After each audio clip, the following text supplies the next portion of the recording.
Are we ready to start? Okay, if I can call the room to order. We're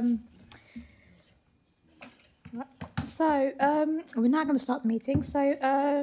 Good evening and welcome to this meeting of the Audit Committee. I am Councillor Kieran Khan. I am the chair of the committee. Now, normally I would like to welcome those in the public gallery, but we don't have any public gallery. So we'll be moving on. For those in the building, there are no scheduled fire drills tonight. So in the event of the fire alarm sounding, please leave the main building via the spiral staircase and through the main reception doors. Once outside, please turn left and make your way to the fire assembly point located beyond the multi-storey car park on Exchange Road. If you are unable to use the stairs, please wait in the council chamber and you will be guided by a member of staff to the evacuation lift. This meeting is being live streamed via the council's YouTube channel. Please note that there is no comments function as part of this webcasting. The council is the data controller and will retain the data collected during this webcast. This will be done in accordance with the council's published retention policy. Councillors are reminded to take note of what is being displayed on the screens in the room, as this shows what is being recorded and webcast. Cameras are currently set to capture you in the seated positions, so please remain seated when speaking. You can request to speak as usual by raising your hand. Speak by pressing the button with a face on it and the microphone will go green when you are live. It is important to remember that when you are not speaking, to please turn your microphone off. So committee members and officers are also reminded to be mindful that given this meeting is being live streamed, any comments made and responses given must not contain any exempt information. So I will now move on to the apologies for absence. Do we have apologies? We have Chair, the independent member, has sent his apologies. All right, thank you very much. And now I will move on to the disclosures of interest. So are there any disclosures of interest councillors wish to declare? Okay, great. So now we will move on to the approval of the minutes. Does the committee approve the minutes of the meeting of the Audit Committee held on the 12th of February 2025? Yes. I do agree with them, but it says I work for HMRC. Oh. Some people say I don't work now, but I do work for them rather than attend. So Okay. yeah, that's all. Okay. All right. Thank you. That'll be noted.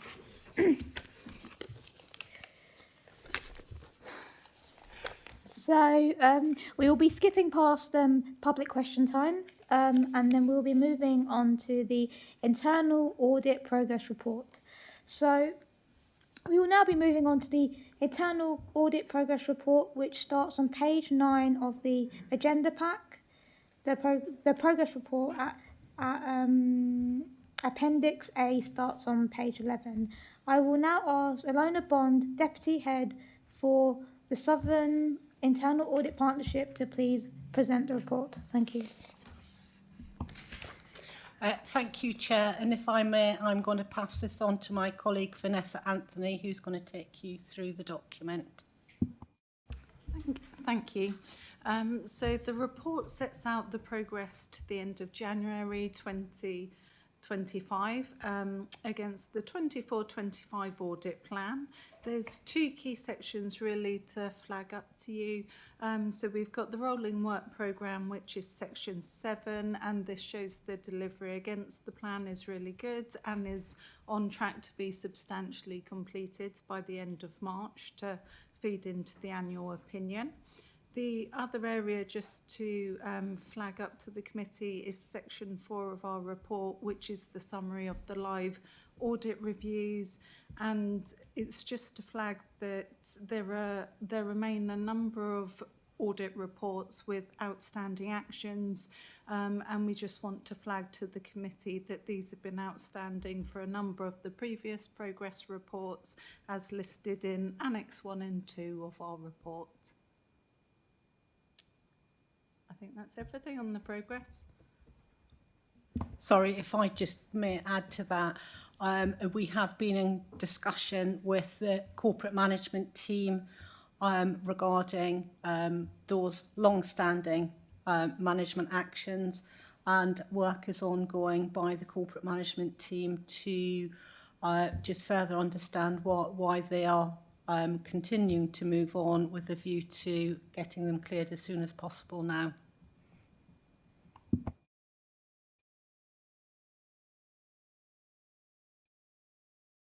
Okay, thank you for the presentation.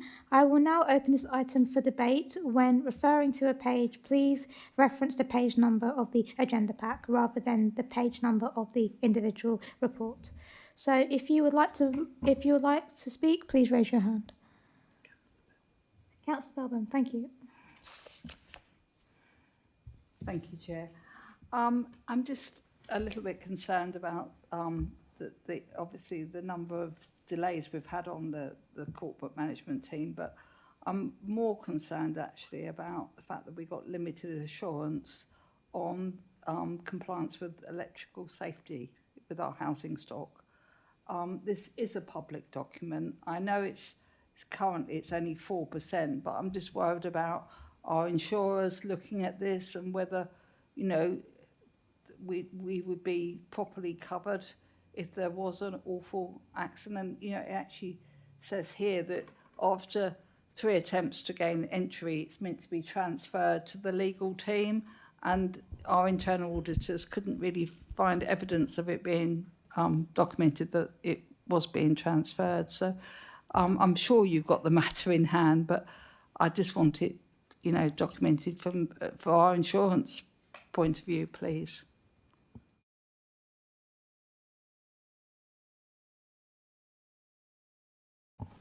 Thank you, Chair. Thank you, Councillor, for your question. And you did ask the same question at the last committee. So in relation to the electrical safety, which you referred to, these are the electrical inspection condition reports. So there are currently 143 properties overdue.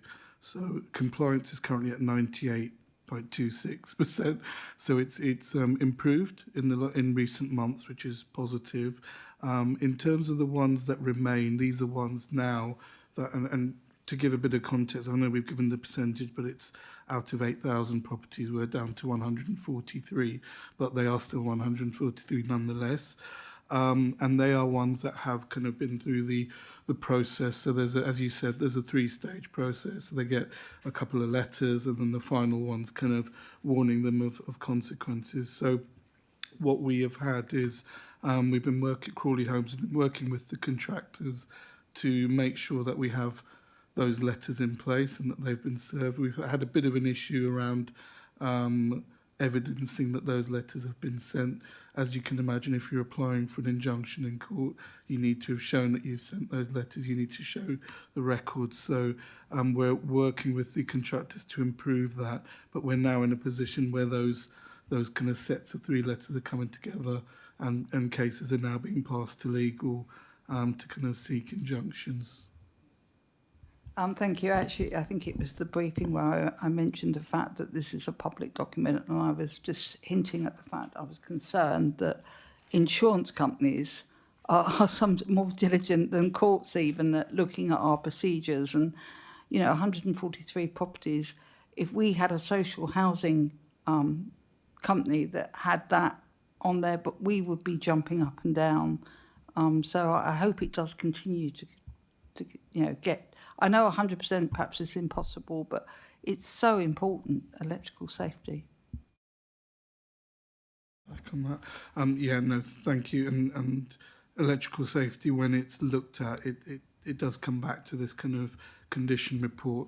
I would just say that I did confirm with the head of Crawley Homes that it's not a legislative requirement, these reports, just because I know you asked the question previously, was it a legal requirement? Technically, it's not a legislative requirement, but it's understood that best practice and everything points to having those in place. So we are working, as you can see, towards getting as close as we can to 100%. Thanks.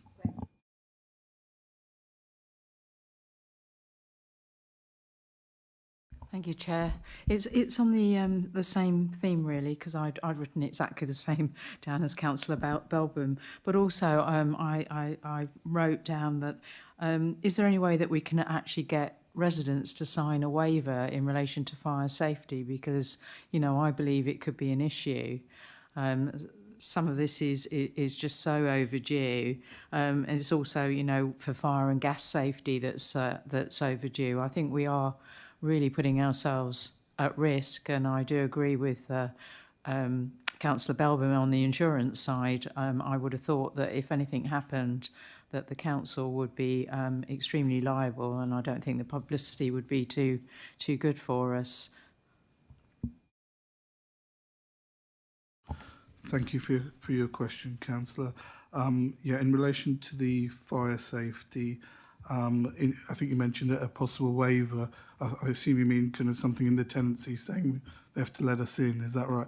So there's generally that built into a tenancy anyway, as long as you have advance warning given to the tenant. I think what we're having here when we're not getting access is where times are arranged and then it's not facilitated by the tenant. But in relation to fire safety, if it helps address your concerns, current compliance is now 100%.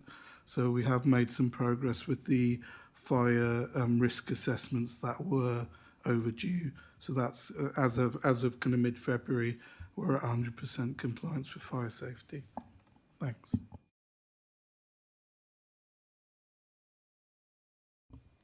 Thank you, and I guess we all have our own pet topics that we're interested in. And thank you for the audit report update to the auditors. Two that I'm interested in are which is what I've spoken on before, housing rents. I seem to remember kicking up a bit of a fuss about it last time, about the fact that we didn't seem to be doing very well on those again. And the updates this time seem to be that nothing has changed and no updates are available. Latest service update entry is blank. So I just wonder why we haven't got an update, why we haven't got a revised due date on the actions to fix those. Obviously, as I highlighted before, we've had issues getting housing rents wrong before. It's come at significant cost to the council when we did that and we had to pay out, and also significant, concern from residents about what the council was getting right and getting wrong, because people trust it to be right. So I'd be interested in that. And the other one is a question for the auditors. There's another section in the 24-25 plan about the cleaning and clearance assurance opinion being limited, but obviously we don't have anything to read about that unless I've missed it in the report. So I was just intrigued to know what is causing that to be limited. That's from the item 7, the rolling work programme. But if we can go for housing rent first, if you don't mind.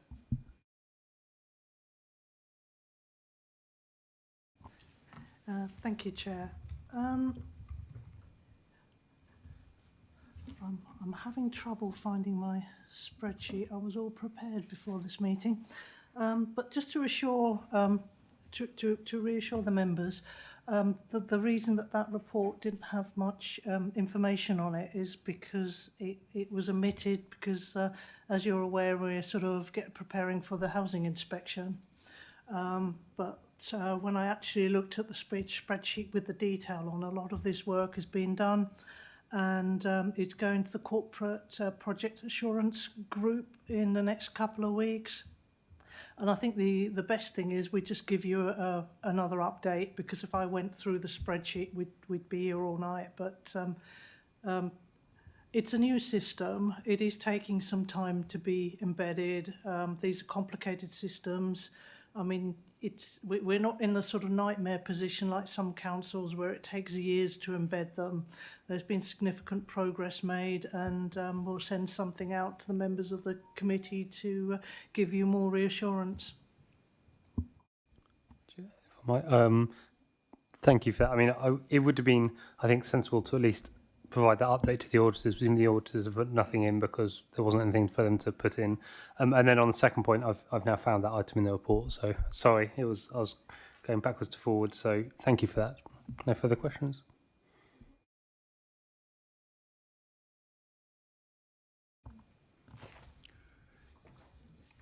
Thank you, Chair. I share one of the things I just pointed. I looked at when I was looking at the report was the whole issue of housing rents, and it seemed a bit of a kind of a blank there about what was going on. Also, can I just ask about, I've noticed procurement is limited as well, and I couldn't find anything in the report about putting that in an action plan, etc. So I just wonder what was happening there. Yeah, thank you, Chair. Yeah, procurement actually sits in corporate finance, so I can give you an accurate, up-to-date answer. The recommendations were to do various training courses for key officers. They were held up because of the Procurement Act being delayed. That said, the Procurement Act is now in, and I'm happy to say that all the training's been done as well. So next quarter it will come off. It's literally a timing difference because this is to the end of January. And just to sort of add on to that, if you look further down, you've got the contract audit ones that are delayed as well, and that's because we were waiting for the procurement training. So those will be done probably by June. It's just we want to do a really thorough job. And include some other learning materials into those. But I think most of the slides are done, and it's going to be done in conjunction with legal. So we'll get our officers as well prepared as they can be. Thank you, Chair. Are there any other speakers on this item? Okay, all committee members have had the opportunity to speak. The recommendation is that the report be received and that the progress date as of the 31st of January 2025 be noted. So do we all agree with this recommendation? Okay, great. Right, so the next item we are going to be discussing is the internal audit charter and the risk-based internal audit plan for 2025 to 2026. And this report starts on page 33 of the agenda pack. I am going to take each of the presentations discussing and voting on the documents separately. So we will start with the charter, which is set out as Appendix A to the report and starts on page 36 of the agenda pack. So if I can ask, so is that wrong? Yeah. So if I can ask Alona Bond, the deputy head of the Southern Internal Audit Partnership, to please present the charter. Thank you, Chair. The document in front of you, the Internal Audit Charter for 25-26, is a document for this committee to approve. It has already been through the corporate management team. If I take you back to when you last met in December, I took you through an update of where we were in the journey towards changing over from the public sector internal audit standards to the global internal audit standards, which take effect from the 1st of April 2025. As part of that changeover, the internal audit charter itself had to be redrawn up and linked obviously to the new global internal audit standards, whereas it was previously aligned to the public sector internal audit standards. As a document in front of you this evening, it has everything that the previous internal audit charter had for the public sector internal audit standards, but the global internal audit standards builds on that and requires a lot more detail around some of the sectional areas within the document, as well as it's bringing in a couple of new sections that require more detail in and around them. So whereas in previous years it's just been an update to the existing charter, this time round, please take this as a brand new document in its own right, a fully new internal audit charter. A snapshot of the key changes really. I suppose one of the key things we've done this year, because the document itself is far longer than it was in previous years, is we've actually numbered the sections for ease and for any future reference. The introduction, I mean, again, that's just been updated and now obviously reflects both the global internal audit standards, and it also includes reference to compliance with the CITFA Code of Practice on Corporate Governance. Section 2 for definitions, just the slightly changed wording around the definitions for the board, which in essence means you as an audit committee and senior management. Section 3 is in and around the internal audit mandate, so just setting out far more clearly and in depth the mandate for internal audit within a local authority. That incorporates what was previously within the old charter under the heading of authority. It's got very much an expanded narrative. It includes the scope of internal audit, and if at all it's ever required, how the council can go around commissioning any specific fraud investigations that they would like us to undertake on their behalf. Section 4, which is now authority, roles and responsibilities, that covers the bulk of what was in the old audit charter around purpose, responsibility, the position of internal audit within the organisation, the scope of what our activities are, and access to that we require to relevant personnel and records. But as a section, it is significantly expanded within the detail to list out all the exact requirements as set out within the Global Internal Audit Standards. Section 5 in the new charter is Internal Audit Resources, which covers the previous charter section on internal audit resources. But again, it's significantly expanded now in that it includes the separate statements or information on the various types of resources that we're referring to that are required for the provision of the service. So it's the financial resources, the human resources, which is our staffing, and the technological resources. So that's all the kind of IT equipment, etc., that we need. There's a new section explicitly within the Charter on ethics and professionalism. It was sort of embedded in the previous Charter, but just not brought out as boldly as it's brought out now. And we conclude at the end with independence and objectivity, which was in the previous Charter as well.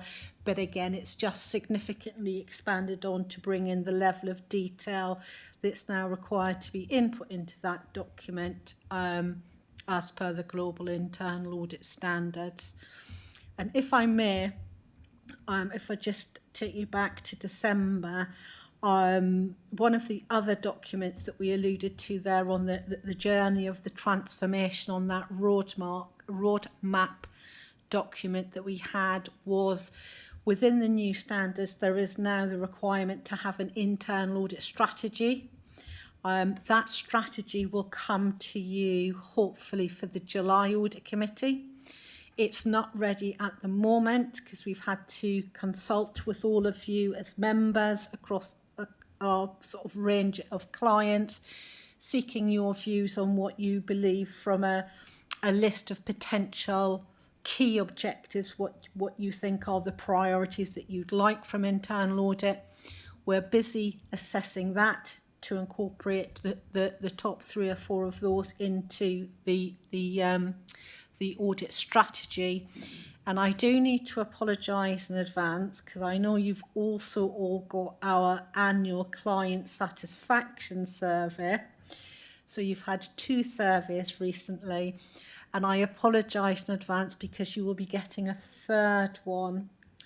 So once we've got the objectives agreed, the new standards require KPIs, more explicit documented KPIs for the performance of the internal audit service.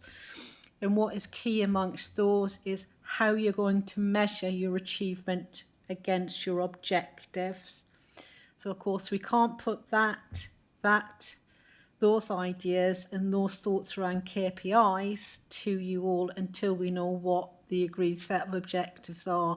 We had thought we would be able to do both within the one short survey, but unfortunately we need the objectives first, then we'll come up with what we think good KPIs around that will be, which we will circulate again to all members of all our various governance committees, audit committees, to seek your views on. So I will just, as I say, apologise in advance for that. So that's all I was going to say to you this evening on the internal audit charter. If there are any questions. Okay, thank you for that presentation. I will now open this item up for debate.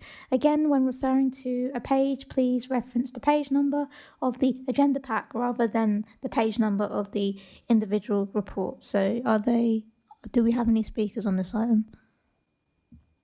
Okay, great. So obviously all committee members have had the opportunity to speak on this item. The report states that recommendation 1 is to provide input into the approval of the internal audit plan 2024 to 2025. However, this should read internal audit charter 2025 to 2026. I therefore move that the comments made by the committee be taken into account and that the internal audit charter from 2025 to 2026 be approved. And can I ask the Vice Chair, Councillor Belbin, to second, please? I second. Thank you. So we will now move on to consideration. Oh, sorry. Is this agreed? Okay, great. Okay, so we will now move on to consideration of the risk-based internal audit plan, which is set out on Appendix B to the report and starts on page 55 on the agenda packs. I will ask again, Elena Bond, the Deputy Head of the Southern Internal Audit Partnership, to present this plan. Thank you. Thank you, Chair. And again, if I may, I'm going to pass this on to Vanessa to present to you this evening. Thank you, Chair. So this is the audit plan for 25-26 and is for members to approve. The plan has been compiled in accordance with the Global Internal Audit Standards, which, as Iona said, came into effect from the 1st of April. And it is a risk-based internal audit plan. We'd like to thank all the group heads for their engagement throughout the planning process. So just some of the key points to highlight in the report. So page 57 of your pack covers the conformance to the global standards and reflects the change in these standards. It also includes that our current EQA remains valid, but that is due for renewal this year, and we will therefore be assessed against those global internal audit standards. Page 58 of your pack outlines how we have developed the internal audit plan. This is a risk-based plan where we've reviewed the risk registers, undertaken horizon scanning and sought insights from heads of service. Page 60 of your pack covers a very high-level summary of the utilisation of the audit days. And then from page 61 onwards in the report, it details the audit plan, including an outlined scope for the agreed audits covered across the year.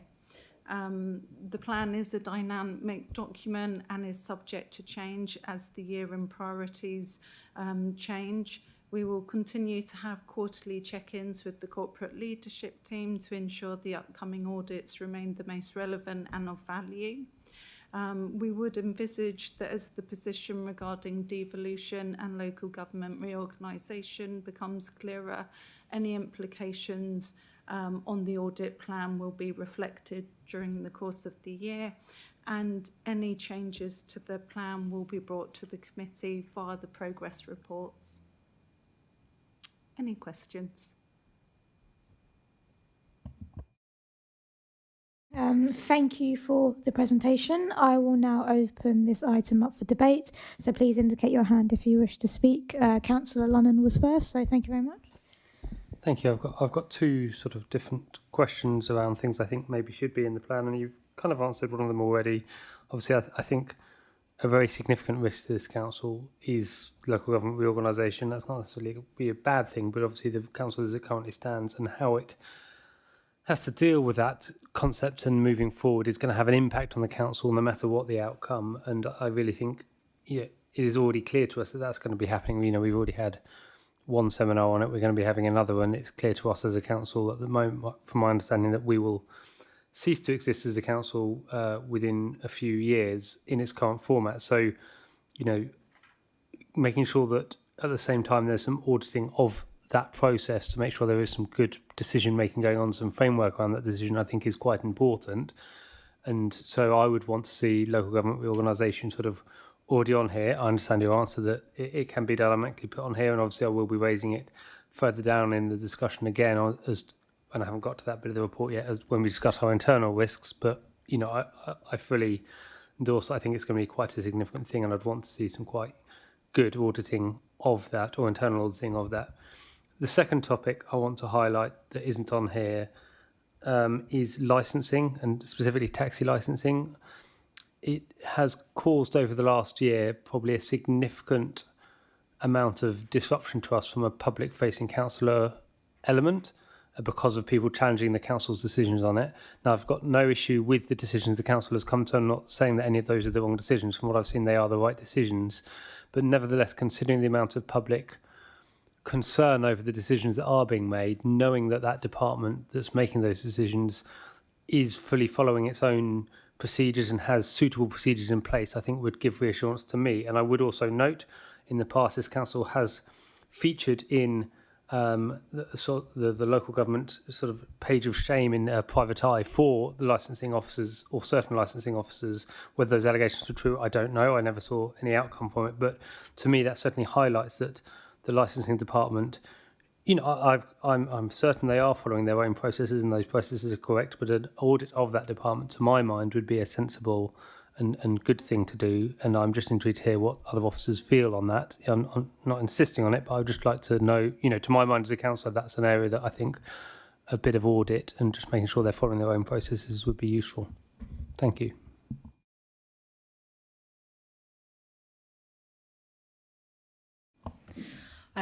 Thank you, Chair. If I could just come back to you on both of those points, both very timely.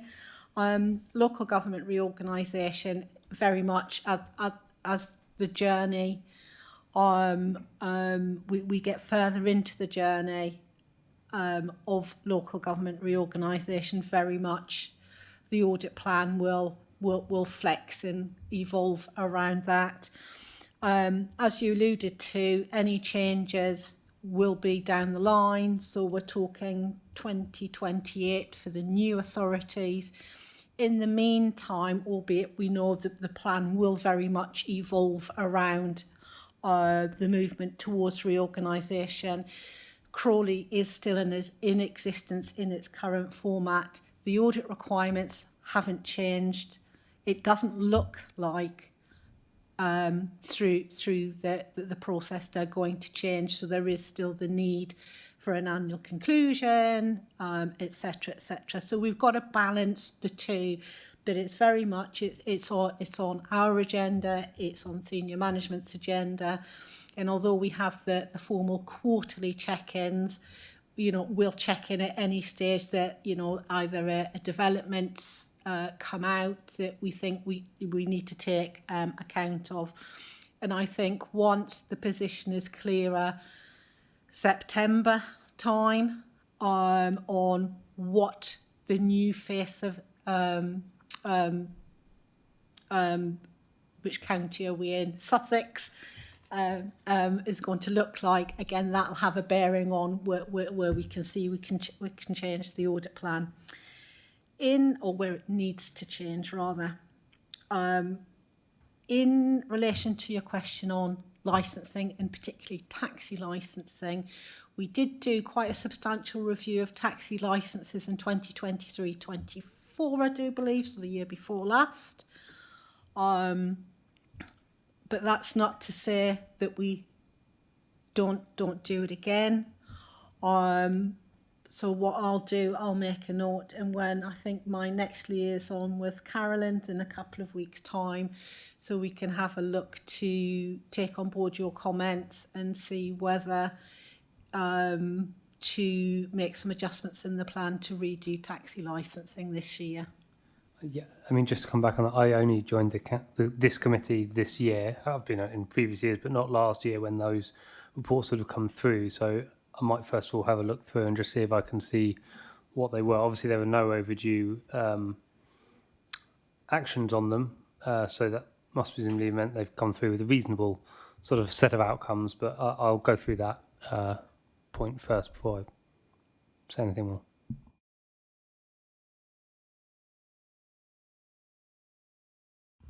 Thank you, Chair. Just an observation, really. On this plan, we've got the corporate risk register reference.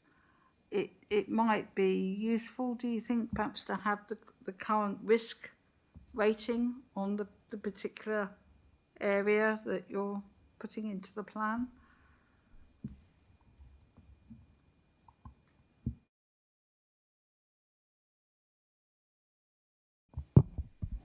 Apologies, I'm just getting the plan. Oh, thank you, Vanessa.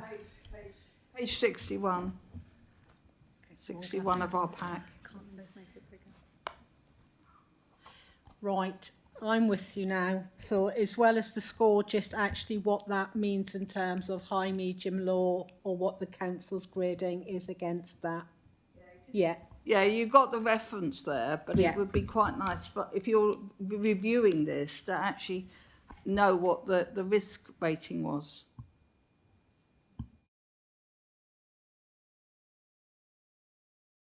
Yeah, so that's the classification as such. Yeah, we can include that. Thank you. Okay, are there any other speakers? Okay. All committee members have had the opportunity to speak. I move that the comments made by the Audit Committee be taken into account and that the risk-based internal audit plan from 2025 to 2026 be approved. Can I please ask the Vice Chair, Councillor Belbin, to second? I formally second. Thank you. Is that agreed? Yeah. Okay, great. Okay. So the next item that we will be moving on to is the internal audit quality survey, which I believe Fiona Bond, the Deputy Head of Southern Internal Audit Partnership, wishes to draw to the committee's attention.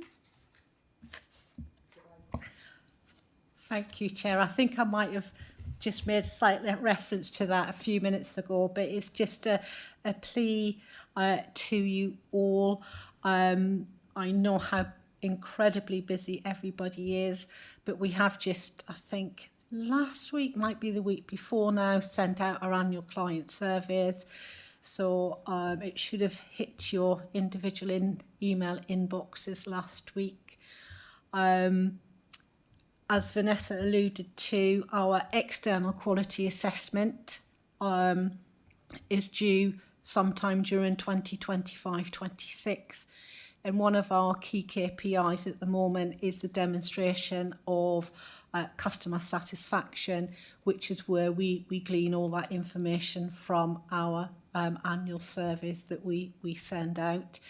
We also use it as a key reference for any future developments, any service improvements that we can make, which once you open the survey, you'll certainly see at the end as the open questions on what do you think we do well, and more importantly probably is where do you think we could improve.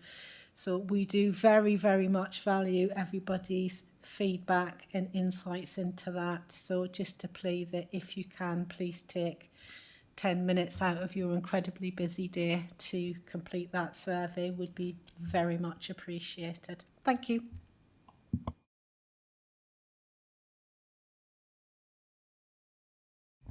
Okay, many thanks, Lona. Anyone wish to comment on this?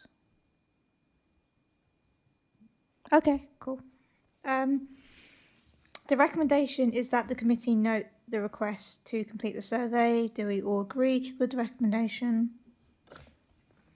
Okay, great.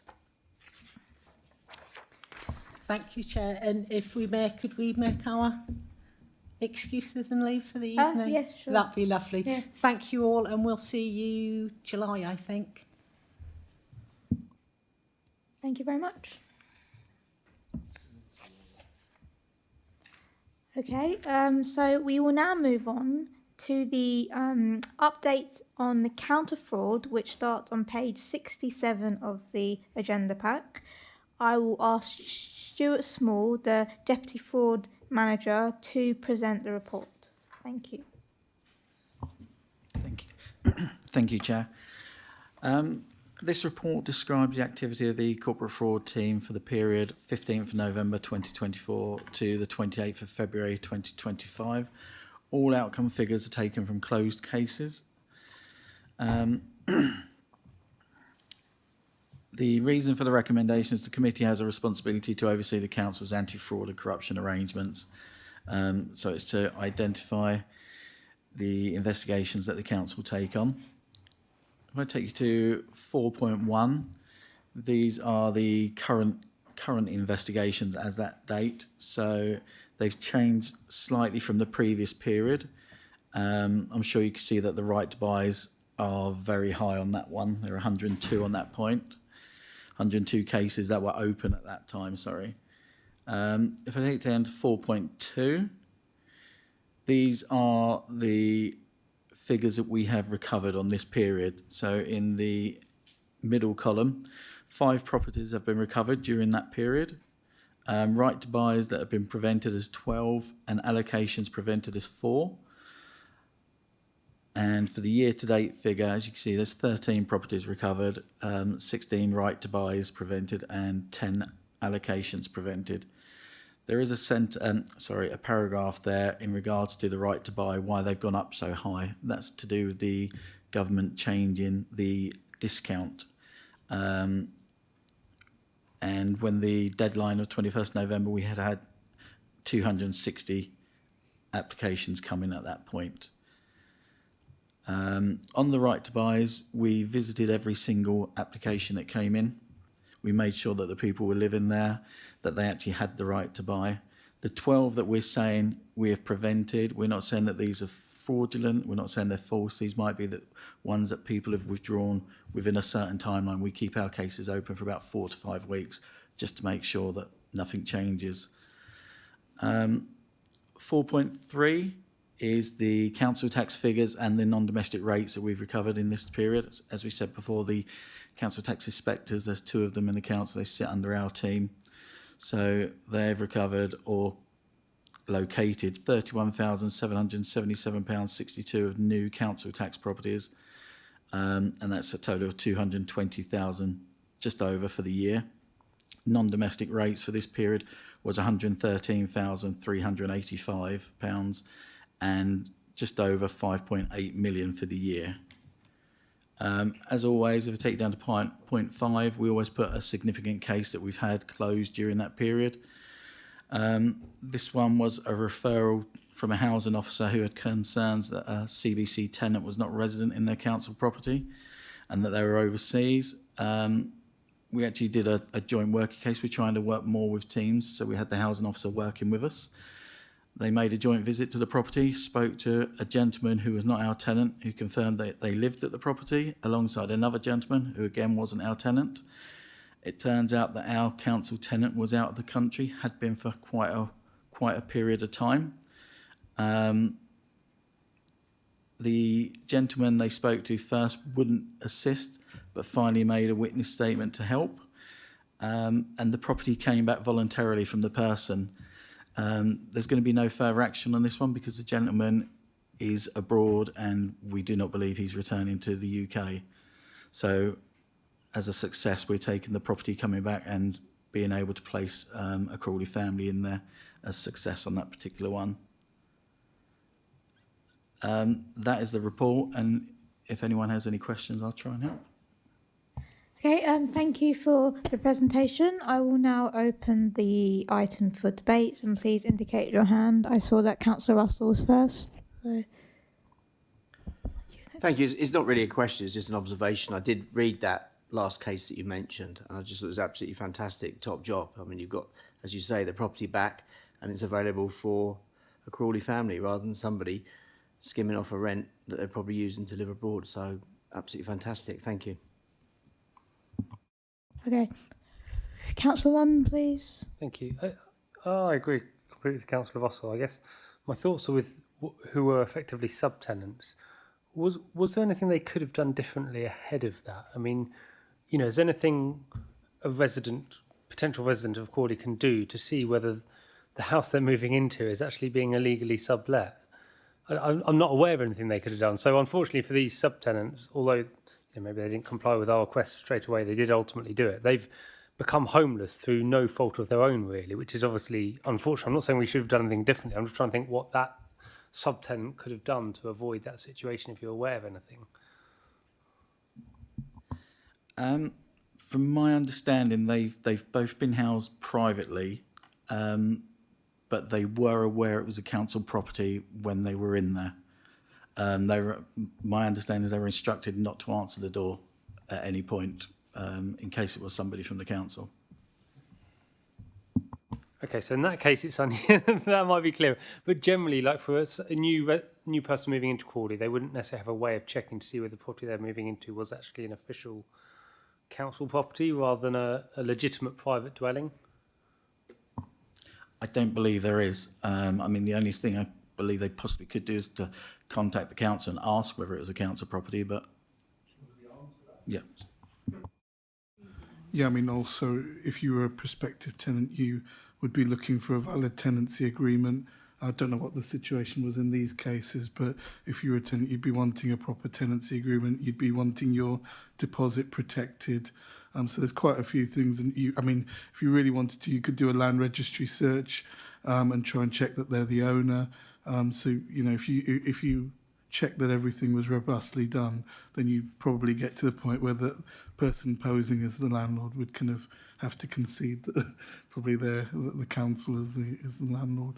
But not everyone's going to go to those levels. Just one follow-up on that. If, say, this tenant of ours had sublet it through a letting agency, you know, a commercial letting agency, would we have any comeback on the letting agency for having enabled fraudulent activity? I believe the letting agents would have obviously due diligence to make sure who the owners are. Again, that's something that Siraj might be able to know more than that, but it's something that we do check. Yeah, again, I would expect an agent to check whether someone owns the property, and they'd probably be doing that due diligence. You'd expect them to do that, especially if they're collecting an agency fee.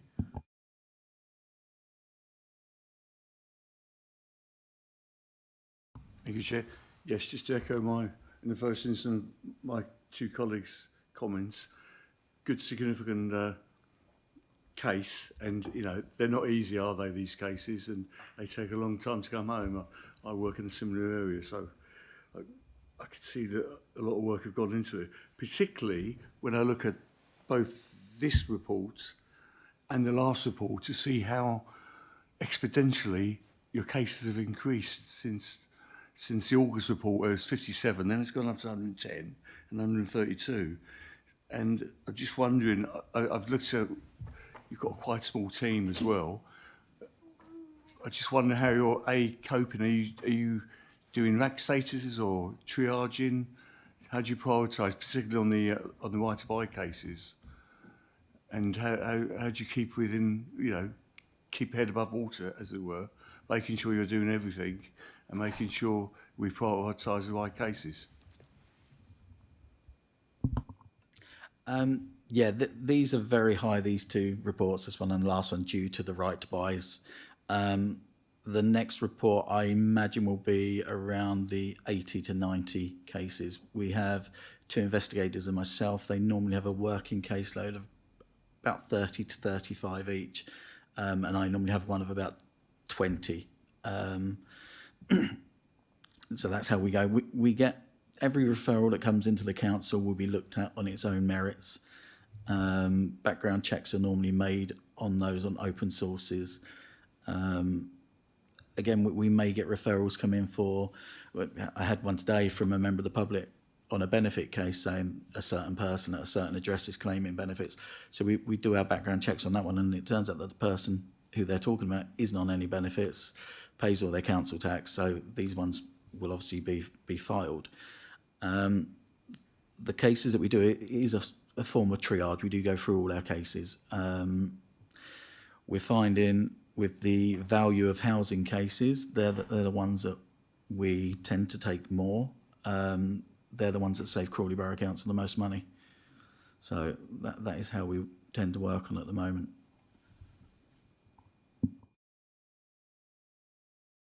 Because the housing cases are pretty static, aren't they? And I imagine that's because there's quite a lot of work to be done on them. There can be, yes. I mean, we're relying on utilities suppliers to come back to us with usage fees. Sometimes it might be a non-op case, so we're doing usage checks. And then we check what a normal family of four might use in a quarter period, what our properties have used. And sometimes it is not even a fifth of what a normal house would use. Sublet cases are a lot more difficult because we have to prove there's a tenancy agreement between them. So we're then relying on the banks to come back to us quickly with statements for our tenant to see whether they're receiving rent. Also where our tenant is living now, because if someone is subletting their property and living in Newcastle, the only way we may find out is where their spending is. So we're relying on third parties to come to us and how quick that happens. Are there any other speakers on this item? Okay, great. All committee members have had the opportunity to speak on this item, and the recommendation is that the report be noted. So are we all happy with this? Okay, great.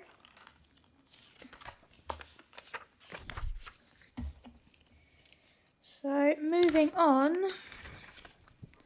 we are now moving on to the Accounting Policies Report for 2024 to 2025 and 2025 to 2026, which starts on page 11 on the agenda pack. The appendix starts on page 73.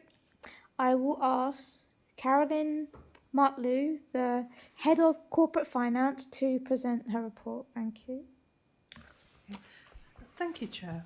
The Local Government Act 2003 requires that the statement of accounts is prepared by using proper accounting practice.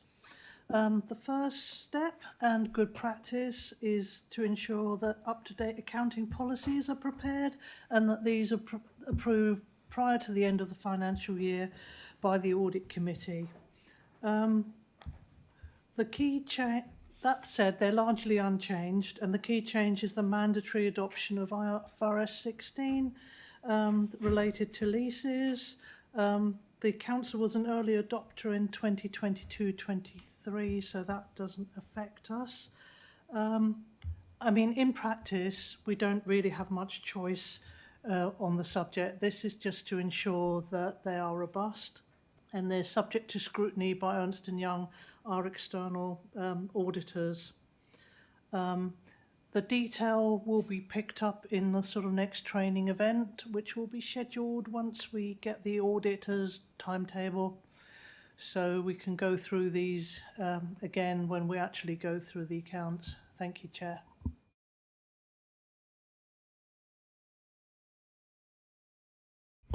So thank you for the presentation. I will now open this item up for debate. Do we have any speakers on this? Okay, great. Oh, sorry, Councillor Hilton. Yep. So I just should mention again on page 87, it mentions HMRC and just a person interested that I work for HMRC. Okay, all right.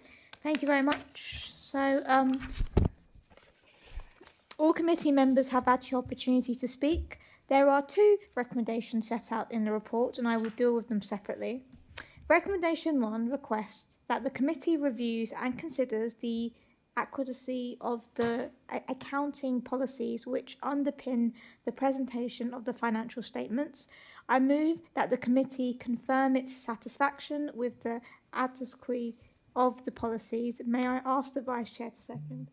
That's formally second. Okay, thank you very much, Councillor Belbin. So we have to do recommendation 2. Okay, cool. Okay, so are we happy that they are adequate? Yes. Okay, I will move on to recommendation 2, that the committee approve the accounting policies that will be applied in the 2024 to 2025 and 2025 to 2026 financial statements. And can I ask the Vice Chair, Councillor Belbin, to second? I formally second. Thank you very much, Councillor Belbin. So is everyone happy with this? Okay, great.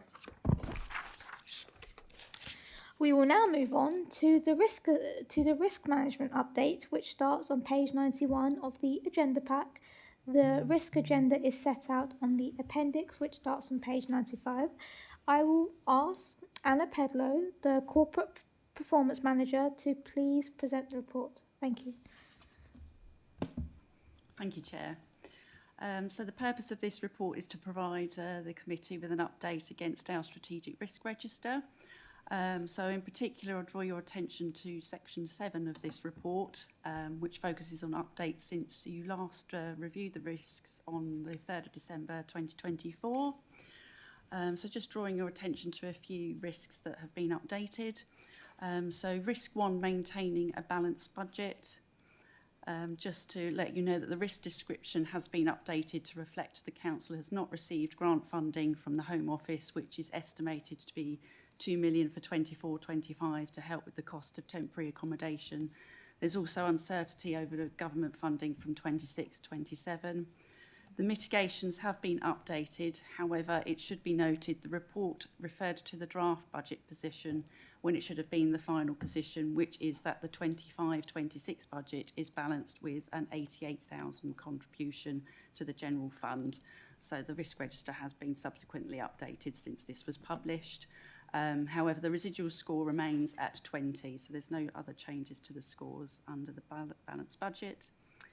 Risk for climate emergency, so that's just to let you know that the risk description has been updated to reflect the new climate emergency declaration, which was approved by full council on the 11th of December 24.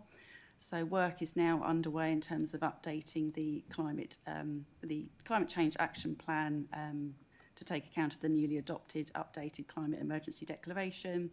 The residual score remains unchanged at 16. Risk 8, the local plan. So when we were last looking at this, we were at the point to see if we would have a judicial review. That period was concluded. So consequently, the residual score was reduced from 8 to 4. As the adoption of the new Crawley plan is confirmed, this risk will be removed from the strategic risk register going forward. Risk 10, you'll see we have a new risk in relation to the local government reorganisation. This reflects the government's intention to bring an end to two-tier local government. The risk description sets out the potential risk of service disruption due to the added pressure of both delivering day-to-day services alongside designing and preparing to move services to a new organisation. Staff recruitment and retention may also be impacted during a period of uncertainty. Similarly, our members will be affected with considerations of legacy likely to become a factor, and also the town and residents could also be impacted as services and democratic representation could become less local and accessible. The inherent risk score is currently 15. The Chief Executive and the corporate management team feels this score reflects the current position based on the current government guidance issued, and that work with neighbouring boroughs is underway to scope a programme of work that will arrive at a potential footprint for new unitaries for the government to consider. And this is expected by the 26th of September 25. Once the basis for that submission becomes clear, work on mitigations will commence. Currently, the residual risk score is also 15. Risk 11 is in relation to the National Waste Strategy, which includes food waste. This is just to say that the mitigations will be updated to reflect, obviously, Cabinet approval of the revised waste collection model to be weekly food waste and fortnightly residual waste. Cabinet also agreed the extension to the waste contract with Biffa Municipal to enable the council to work on the implementation. The residual risk has been reduced from 15 to 9 to reflect the current cabinet, the current approval for capital and revenue support. Risk 14, which is in relation to recruitment, retention and succession planning. This is just to say that the risk description has obviously been updated to include reference to the impact of risk 10, which is the local government reorganisation risk. The mitigations remain the same and the residual score remains at 9. And just finally, section 8 of the report just makes reference to the risk management 24-25 internal audit outcome. Just obviously to make reference to the fact that we received a substantial audit opinion. This final report was issued after the 3rd of December audit committee meeting to confirm the outcome. So that's a good success story in terms of our strategic risks. Otherwise, the risk register remains up to date, apart from obviously those few areas that I've just drawn your attention to that have been updated. And that's all. If there's any questions, thank you.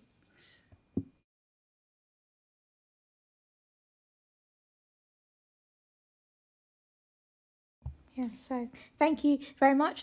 One of the recommendations on this report is to determine whether there are matters in relation to the register which the committee would like to be drawn into attention of the Chief Executive or Cabinet.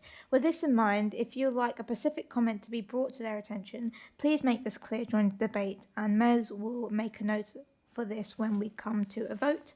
But I will now open up the discussion. So do we have any speakers? Councillor Hellier, thank you.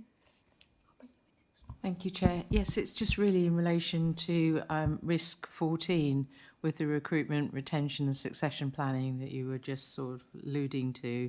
Do you think that the risk is actually too low with the restructuring? Because I think that certainly recruitment could become very difficult, so could retention of staff.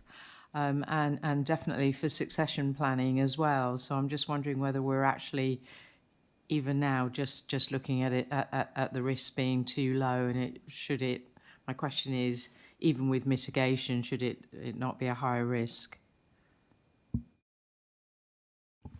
Thank you for the observation. We're early stages in terms of local government reorganisation.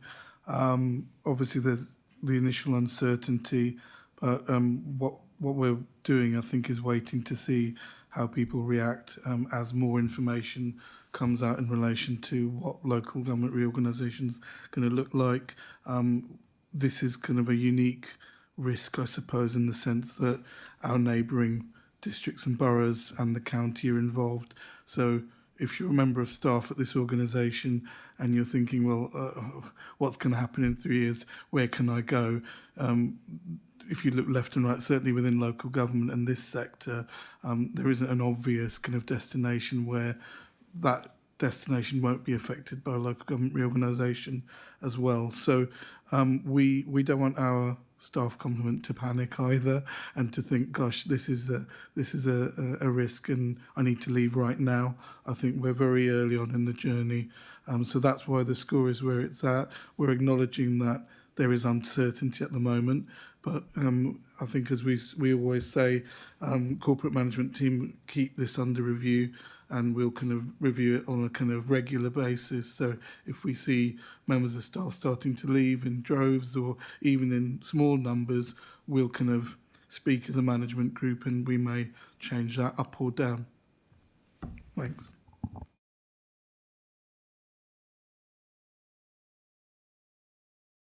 Thank you, Chair. I would just like to touch on 14 and 10 with regard to staff.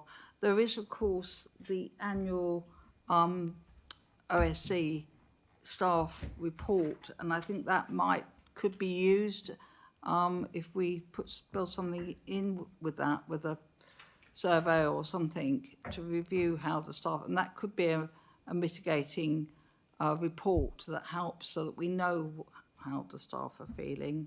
And I think it's done annually, and it's done in the summer, isn't it? It's something I I set up after COVID to see the effect of sickness on them, and this is obviously having a big effect as well.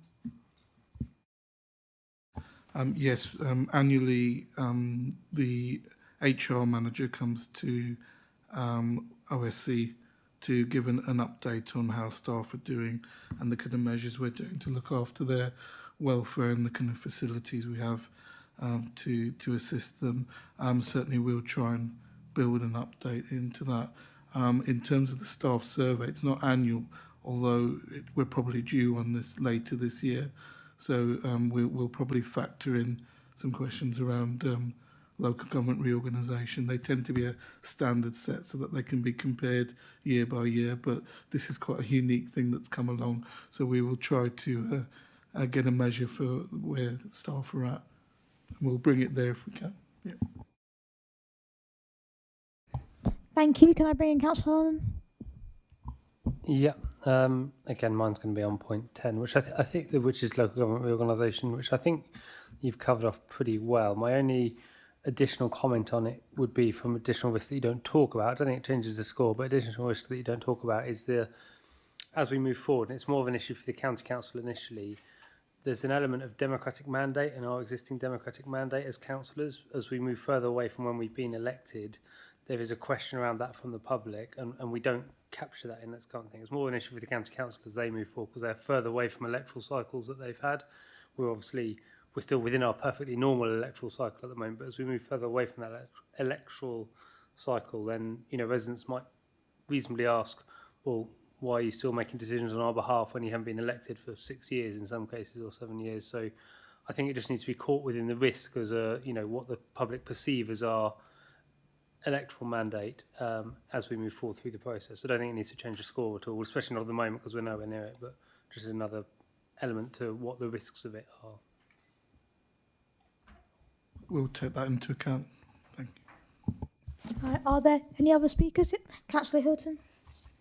I think, just for Councillor earlier, when you look at the score compared to the Towns Fund, which is exactly the same, and that's a pretty settled mitigation, isn't it? That we know what's happening in the Towns Fund, the money's coming through, it's pretty well audited. Compared to that and the uncertainty of local government reorganisation, I think it's something we should certainly keep an eye on.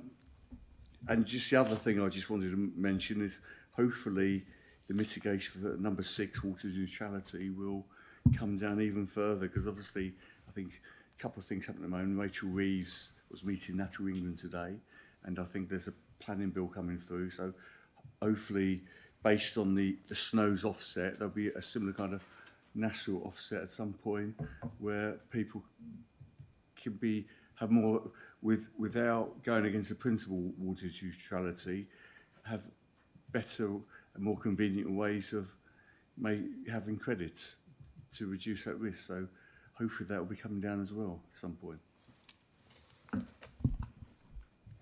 Any comments? Well, we'll certainly keep an eye on what comes through and we'll update the score accordingly. Okay. Thank you very much. Are there any other speakers on this item? Okay, great. All the committee members have had the opportunity to speak. There are 2 recommendations set out in the report and I will deal with them separately. I move recommendation 1 that the committee confirm its satisfaction with the risk management arrangement. And can I ask the Vice Chair, Councillor Belbin, to please second? Formally second. Thank you. So are we happy with this? Yes. Okay, great.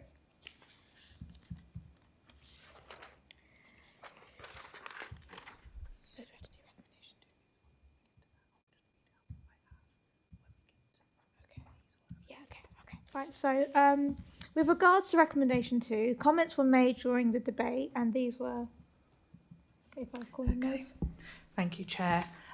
So in essence, these were with regard to risks 10 and 14 regarding the staff survey and the Overview and Scrutiny Commission to get a sense of how staff are feeling and the impact of local government reorganisation. So this will be taken back to CMT, the Chief Executive. With regard specifically to risk 10, just to capture public perception, how that might be the public perception might change with regard to electoral mandate, and make sure that's captured. Those are the things I have. Okay, thank you for that. So I therefore move that those comments be drawn to the attention of the Chief Executive and Cabinet. Can I ask the Vice Chair to second this, please? Okay. All right, thank you very much. So is everyone happy with this?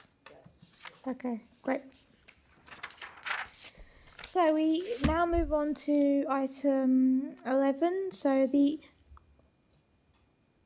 update on the usage of the RIPA powers, the Regulation of Investigatory Powers Act 2000. So we will now move on to this, and I will ask Siraj Chowdhury, the Head of Governance, People and Performance, to present this report on the usage of the RIPA powers. Thank you. Thank you, Chair. Not particularly complicated report this year. Members will recall, those who were on the committee at the time, that last year the Audit Committee kind of approved the revamped and updated RIPA policy, the corporate policy. The report kind of goes through the purpose and the things that the council can do if they use RIPA powers. The Chair's already read out the long legislation, so I won't do that again. But obviously these powers are for preventing and detecting crime, and it kind of can be used for in relation to kind of accessing, obtaining communications data, directed surveillance, and kind of covert human intelligence sources. I guess use film speak, you're kind of undercover kind of person going in to look at something, potential offences. The Audit Committee are required to review the Council's use of these powers, but I guess in short, the Council's not used the powers. And so for the period 2024, which the committee are looking at tonight, the Council's not used the powers.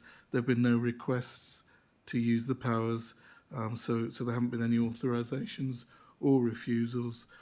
So there's no real activity to analyse and look for trends as such. In terms of why it's a kind of nil return, and it's a nil return that I report to the kind of regulatory body for this each January. So it's been nil return for the last few years. And what I can say is that, this is where enforcement requires the kind of covert intelligence and getting that kind of communications data. We've not required that. Enforcement has been overt through kind of planned inspections, visits to premises, sites, etc., and patrols by uniformed officers. So one that kind of residents can observe, they can see kind of people going out and visiting and pulling people up on terms of minor offences, etc., antisocial behaviour. But that's really why it's been a nil, and probably the style of enforcement has probably changed over the years.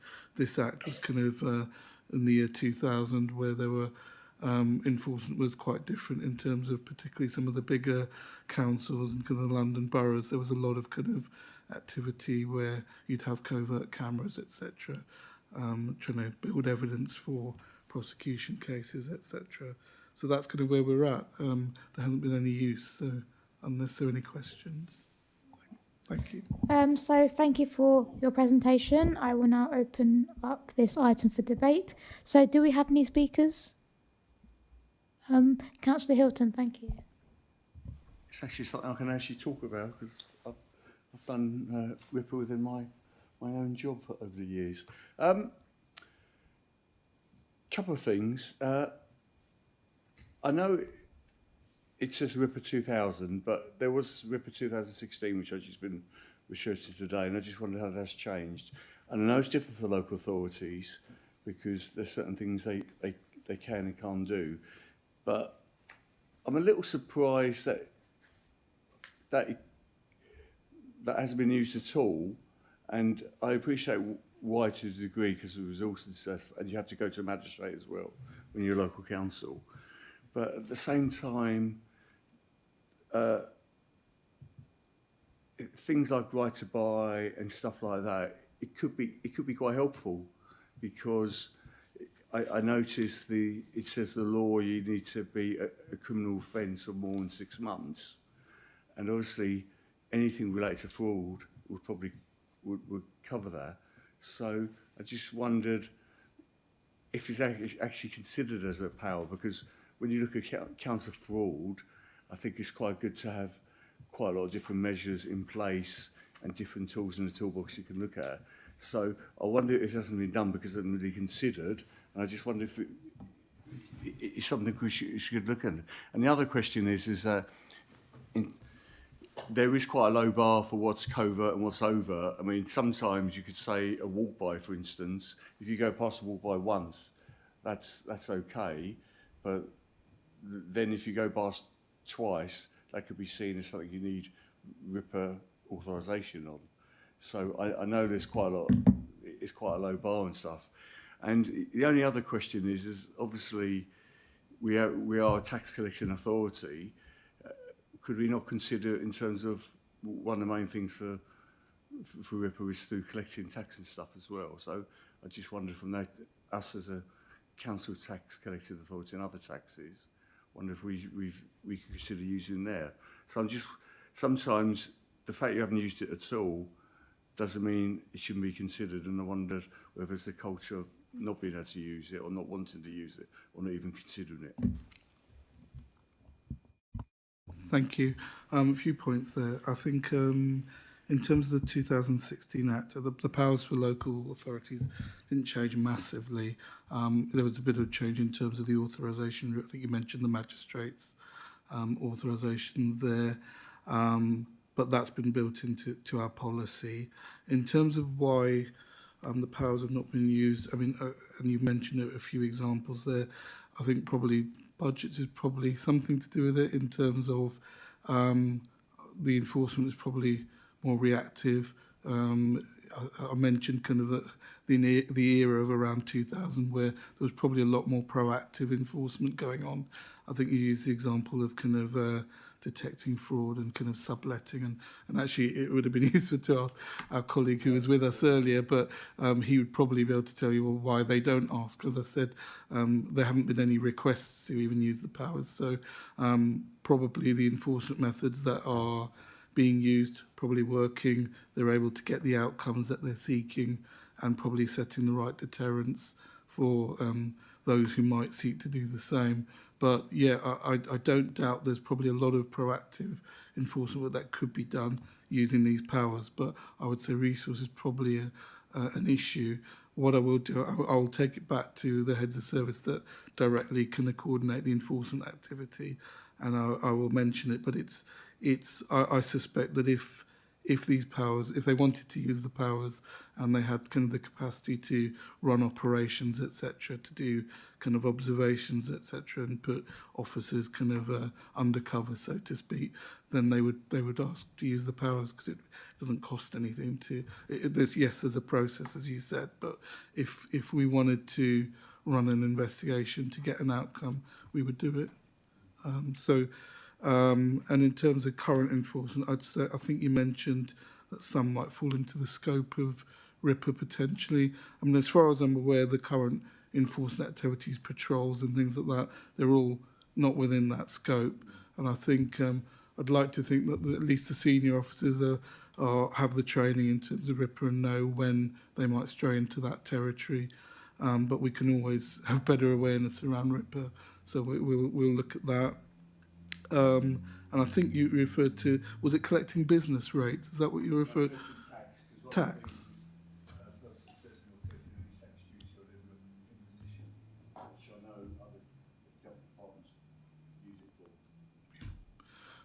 Like I say, it's probably it's probably that proactive real resource thing as well. But happy to pick that up offline with you, if that helps. Thanks. Just as a supplement to that, obviously licensing as well would be quite an interesting area. Okay, thank you. Councillor Belbin, yeah? Just on what Councillor Hilton is saying, in our budget, we're saying that we're going to save, you know, quite a lot of money by increasing fines for litter and stuff.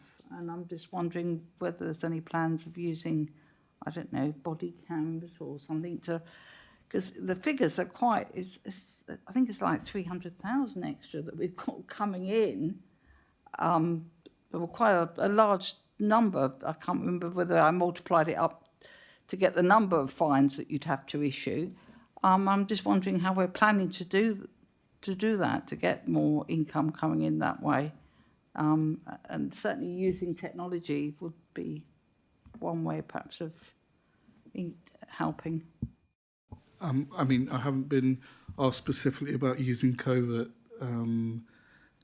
methods to do that type of enforcement. But I mean, I think you mentioned body cams there and technology. Most of our wardens / officers, parking wardens, people like that, they tend to wear the body worn cameras, and those are overt. So when they will start filming, the officers say, "I'm going to start filming," and they'll press their button. They're not allowed to leave it running continuously. But so if they get into a confrontation or they encounter someone, I don't know, littering, for example, if necessary, they will say, "I'm going to activate my camera." And so that's not covert. But generally, those teams that are doing that kind of enforcement, they're not requiring covert methods at this point. But I've not been asked in relation to the increase that you mentioned. Okay, thank you. Are there any other speakers on this? Okay, great.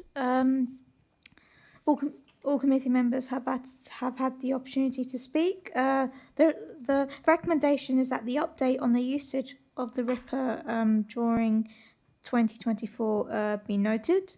And are we all happy with this recommendation? Okay, great. So, as there is no supplementary agenda,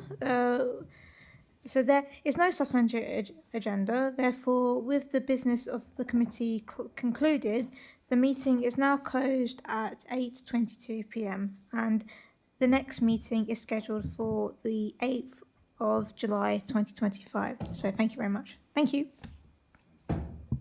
Lovely. If people just bear with me whilst I just turn off the feed. Thank you.